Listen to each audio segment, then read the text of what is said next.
Hey,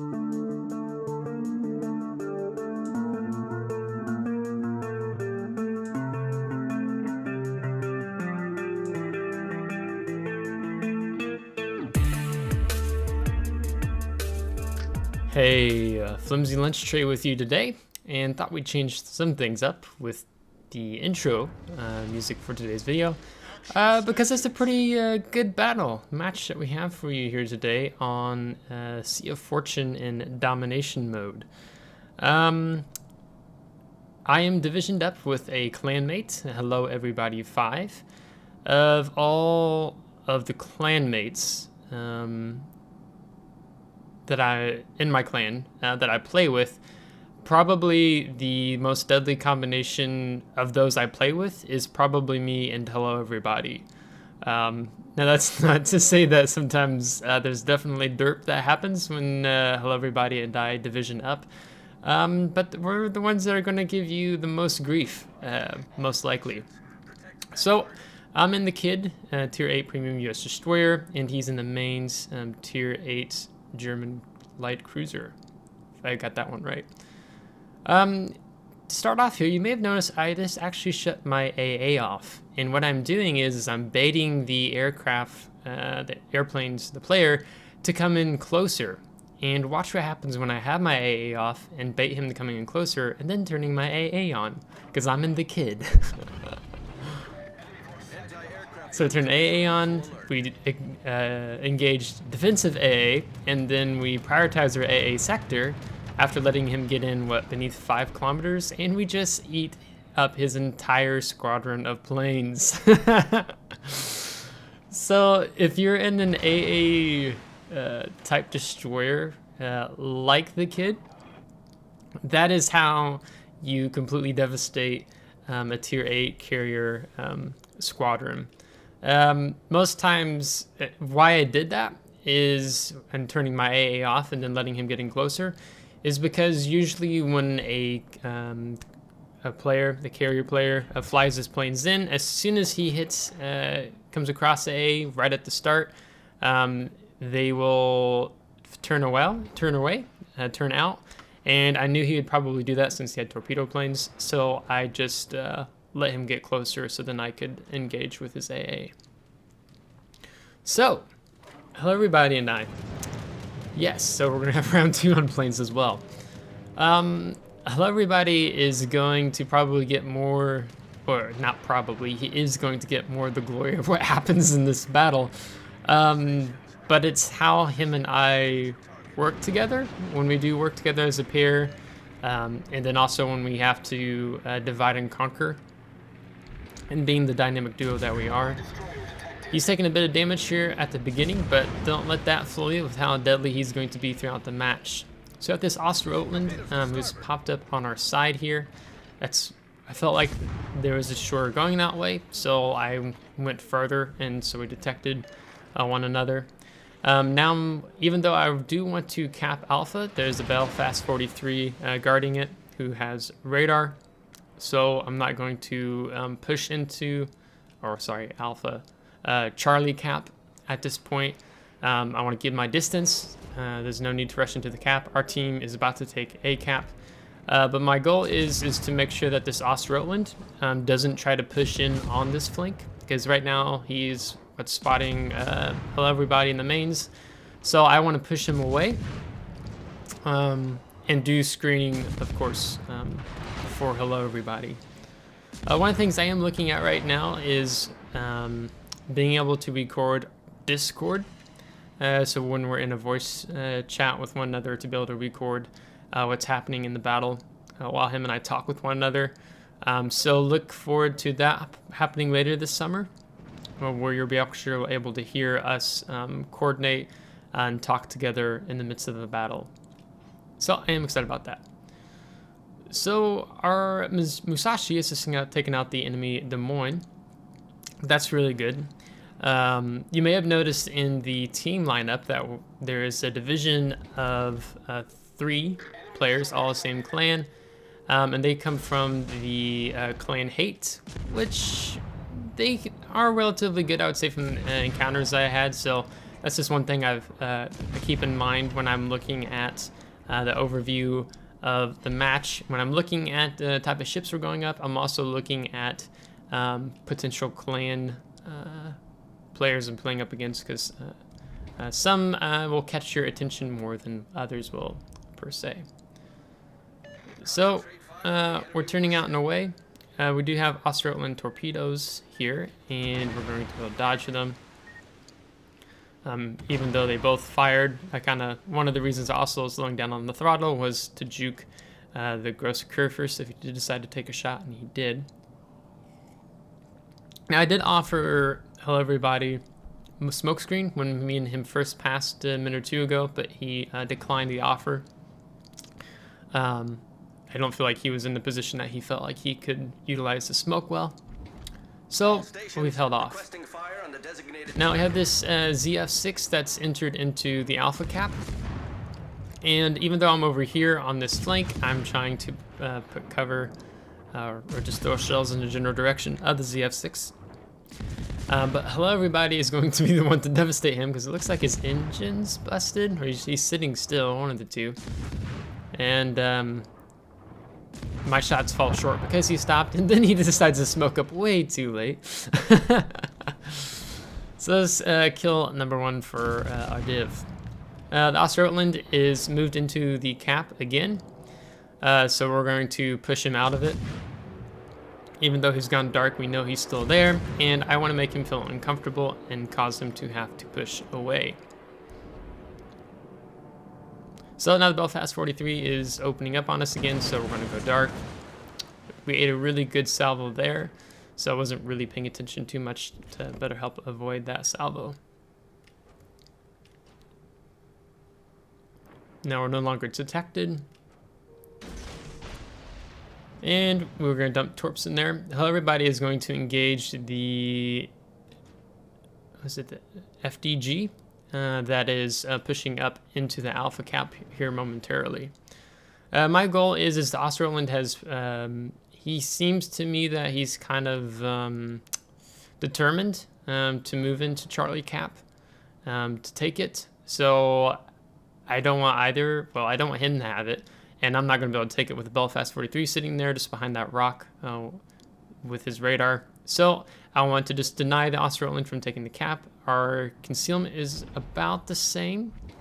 Yeah, I have a brief edge on him, looks like. So we're going to force him out of the cap to leave again, get some defended ribbons, incapacitation.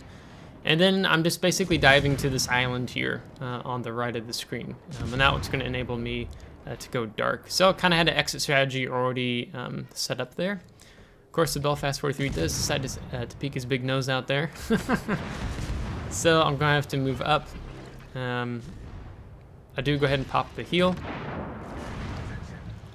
And that Belfast 43 is really going to be a pain for us throughout this match. I'm also being mindful of what's happening up in front of me. Enemy Bismarck is further off, so he's really not much of a threat to us right now. So we're going to reverse, and then we're going to prod the cap again. Again, you see the Australian is moved into the cap, so he's really being rather stubborn in wanting the cap, and that's telling me that he's impatient. So as a destroyer player, when I'm engaging with enemy destroyers, it tends to be just in general that patience wins engagements with enemy destroyers. So for me, I play a bit more of a defensive role and just let the enemy destroyers push more into me and let them make the mistakes and errors. Again, you can see the Australian, he's slowed down. He's into the cap again. But we're going to open up on him, see if we can get rid of him. No, I do have the Belfast 43 to be wary of, and there he's opening on me, so I'm going to turn out, engage. You can see I played with my throttle there to avoid most of that salvo. But I'm really trying to kill the Australian as soon as I can. Now, the Australian did go into the smoke screen, which means I went dark, but now the Belfast 43 popped a smoke radar. So I'm going to have to disengage and fall back to get outside of his radar range. Again, you can see I'm playing with the throttle and maneuvering a little bit. And we've gone dark, and now I'm going to move out of that flight path in case he throws more shells. And the great thing about and being the Kidd, we can just simply pop a heal, get more of that back. So that's why I like, one of the reasons I like Kidd beyond just her great AA, is also her survivability, that you can really knife fight as a destroyer. I mean, you're a tier 8 Fletcher, basically. So it works out really good. Now I've already communicated now to hello everybody, that since the Belfast 43 has burnt his radar, I'm going to come in closer and I'm going to drop a smoke. I'm going to try to stretch the smoke screen out too, since you have that nice 30-second action time, standard action time on the American smokes. Smoke generator started. Because even though we have killed more, more enemy team ships are killed than what's on our team, it's still proving to be a tough fight, because they've been able to keep cap control much longer than what we have been able to. And also this Hizen in the back, and that's why you see hello everybody moved up along the island, because it's also could pose a threat if the Hizen decided to throw shots at hello everybody. So he's hugging that island to help stay dark.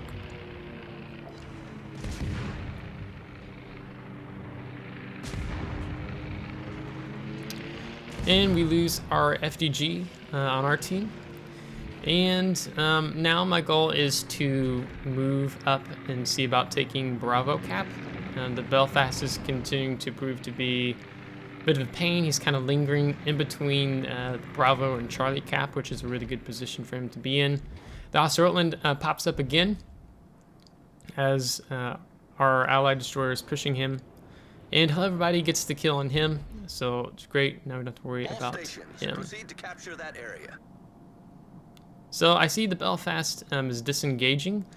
I didn't want to push in close and pushing directly into Bravo, in between the two islands. I wanted to take a bit of a safer distance around. There's no need to become impatient as our Musashi detonates. Take your detonation flags, kids. And yeah, so now we only have, was it a 1-ship advantage, and the enemy team has a 250 point advantage. So I'm going to move into Bravo Cap. My goal is to dive to the left there, get between that small channel, so if the Belfast were to pop his radar or detect me or something, I can disengage around the island.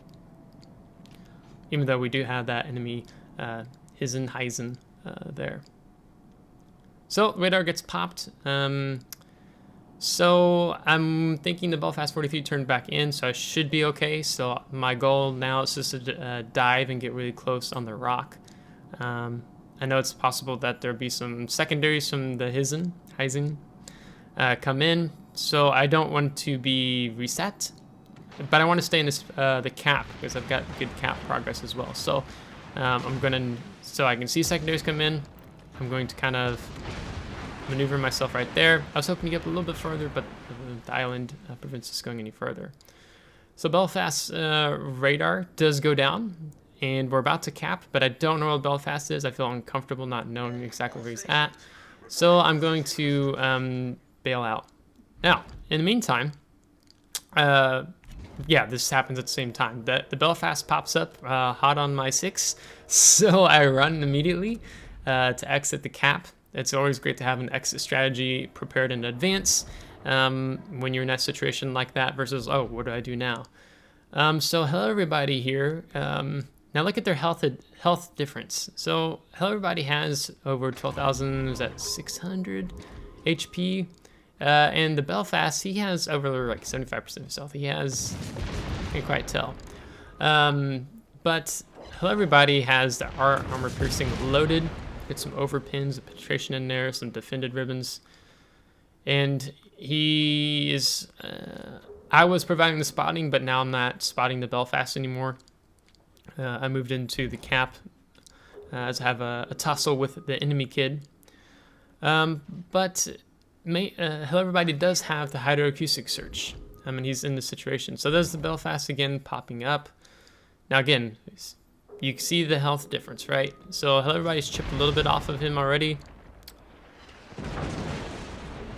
And the Ghost Curfist is also nipping at the bow and trying to get some fire in on him. Now Hello Everybody makes a really smart move where he switches back to the armor piercing because the Belfast is going to show side. Because what do we think the Belfast 43 is doing, kids? He's dumping torpedoes. Now, if the Belfast 43 would have just fired armor piercing, he would have killed Hello Everybody.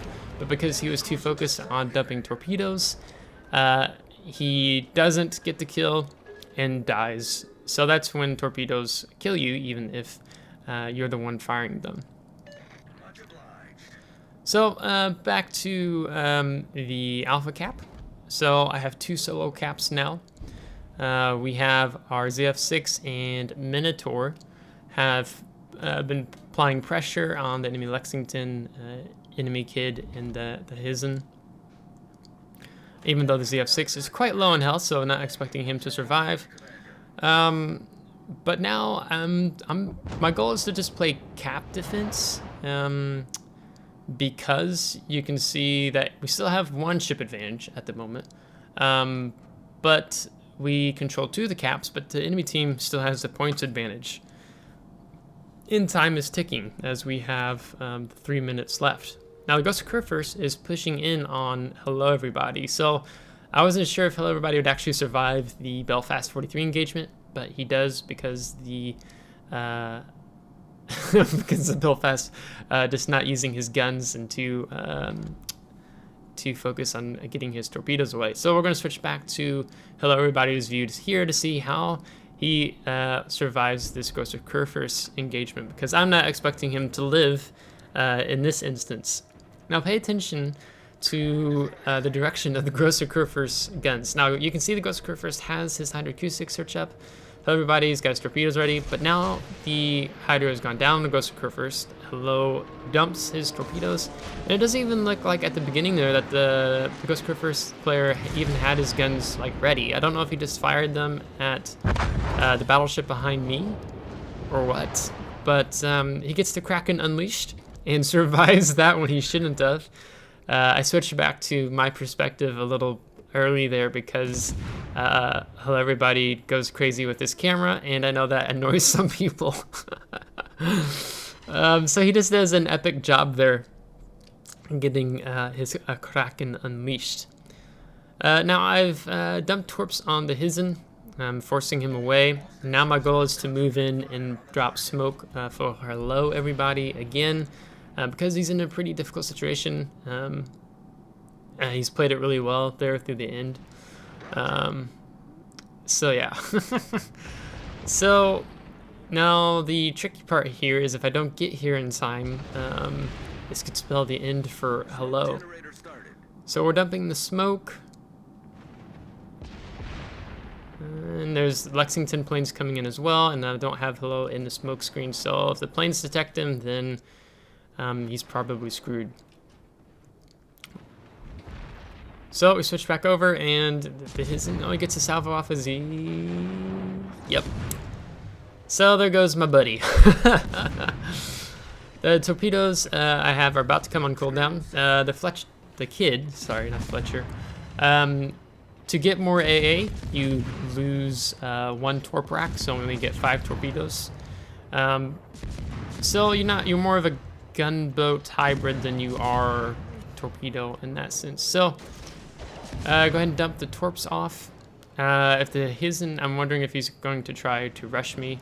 You can see I have my AA off. I don't want to give away my position to the Lexington or to the Hizen, because sometimes players who are paying attention in a smoke screen can blind fire and get pretty accurate. That's also why I'm not shooting at the Hizen right now, because I know he wants to blind fire me in the smoke.